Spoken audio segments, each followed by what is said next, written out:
Bago natin simulan, alamin muna natin kung ano ba ang anxiety. Actually, maraming uri ang anxiety disorder. Una, panic disorder. Ito yung ninenervyos ka sa lugar o pwede rin sa mga bagay. Siguro dahil may masamang nangyari sa'yo dun sa lugar na yon. O di kaya may naalala kang masama sa bagay na yon. Pangalawa, obsessive compulsive disorder or OCD. Ito yung mga taong palaging nag-aalala sa mga nagawa nilang mali noon.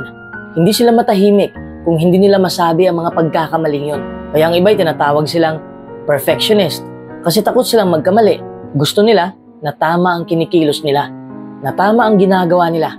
May mga tao rin na may OCD na sobrang takot sa dumi o ayaw nila ng kalat.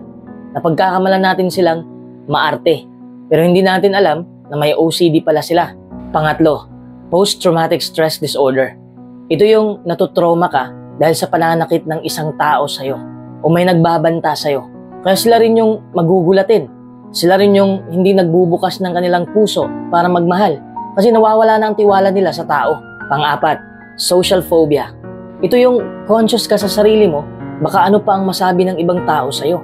Kaya takot na takot ka na baka huhusgahan ka nila o iniisip mo palagi na ikaw lang ang pinagmamasdan nila. Panglima, GAD or Generalized Anxiety Disorder. Ito yung kahit na maliliit na bagay o kahit walang dahilan, labis kang nababalisa at nag-aalala. Nababahala ka sa maraming bagay. Nababahala ka sa kalusugan mo, sa pera o kayamanan mo, sa buhay mo. Ang tanong, naranasan mo na bang matakot at sa sobrang takot ay hindi ka na makagalaw? Natatakot ka ba o nagpapanik ka ba kahit alam mo naman na mga iniisip mo ay hindi totoo? Dahil sa sobrang takot natin sa isang bagay, nag-freeze tayo. Kung kakain ka ng ice cream, tapos ang lamig nito ay tatama sa throat mo, ang temperatura ay magbabago, tapos sasakit ang ulo mo. Ang tawag doon ay brain freeze. Pero kung takot naman ang tatama sa'yo, hindi na brain freeze, buong katawan mo ay mag-freeze.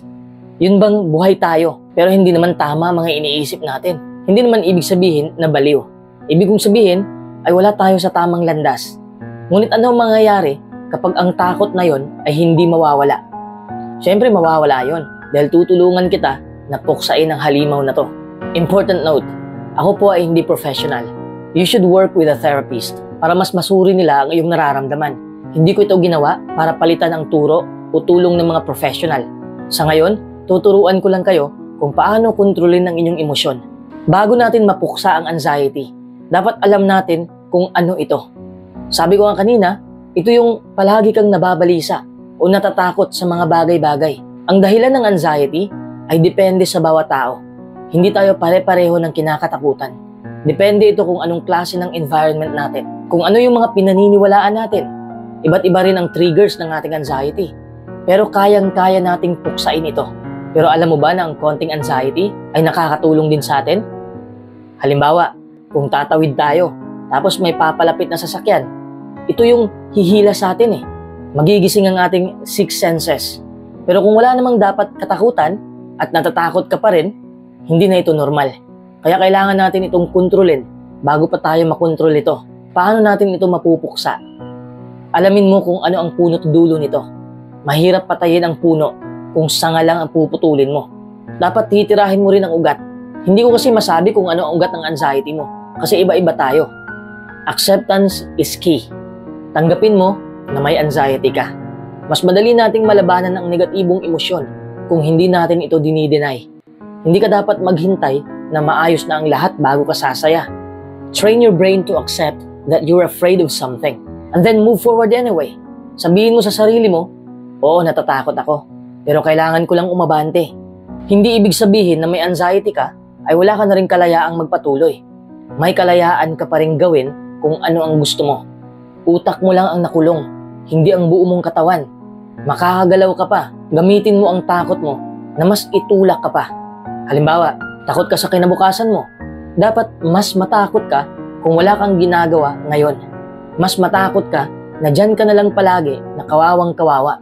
Gusto mo ba yon? Hindi, di ba? Gamitin mo ang takot mo para lumaban pa. Tandaan mo to, okay?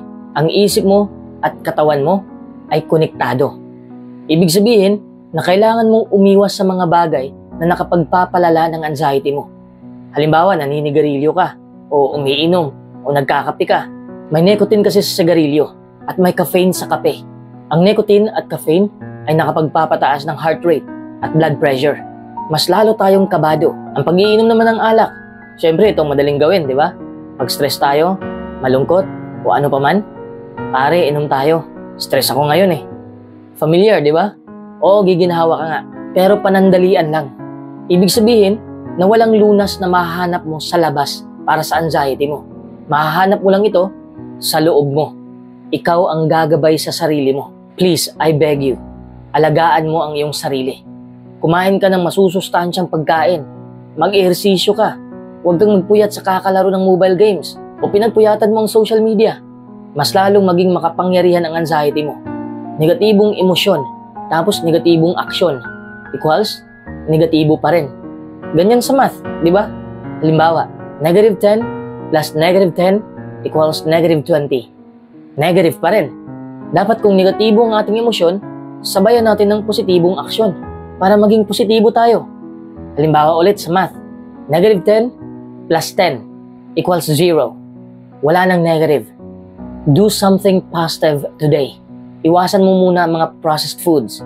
Vegetables muna. Pumunta ka sa nature. Mag-meditate ka. Meditation is proven to reduce anxiety, depression, and even physical pain. It trains your brain to live in the moment. It trains your brain to let go of the past and not worrying about the future. And then mag-visualize ka. Imaginein mo na nakikita mo ang anxiety mo na lumilipad na papalayo sa'yo at nakikita mo na ang sarili mo na masaya ka na. Halimbawa kung takot ka ng magmahal ulit o magtiwala ulit, imaginein mo kung gaano ba kasarap magmahal. Gaano ba kasarap na may pinagkakatiwalaan ka at may nagtitiwala rin sa'yo. Doon ka muna mag-focus sa positibong parte ng buhay. Don't look for what's wrong in the world. Kasi kung nakapokus na lang tayo sa negatibo, negatibo din ang makikita natin sa ating paligid. There is plenty of what's right in the world. Makikita mo yan sa kalikasan. Look at the birds singing. Look at the trees, flowers, the sky. It's all perfect. God created those things and He created you perfectly. Ngumiti ka o tumawa ka dahil ang anxiety mo ay unti-unti nang nawawala. Ngumiti ka nga. Seryoso ako. Ngumiti ka. Hindi kita nakikita, but I can feel you. It sounds silly, right? But you probably felt better. That's because of the mind-body connection. Your body sends signals to your mind that something great is happening right now. Huwag kang magalit sa sarili mo kung bakit nagkakaganyan ka. Ang bawat isa sa atin ay nakakaranas ng anxiety at layunin nating puksain ito upang hindi tayo malulugmok. Nakakaranas ka man ngayon ng ganyang disorder, tandaan mo lang palagi na may control ka pa rin at kaya mo itong talunin. Alam kong mananalo ka sa laban na to. Ingat ka palagi.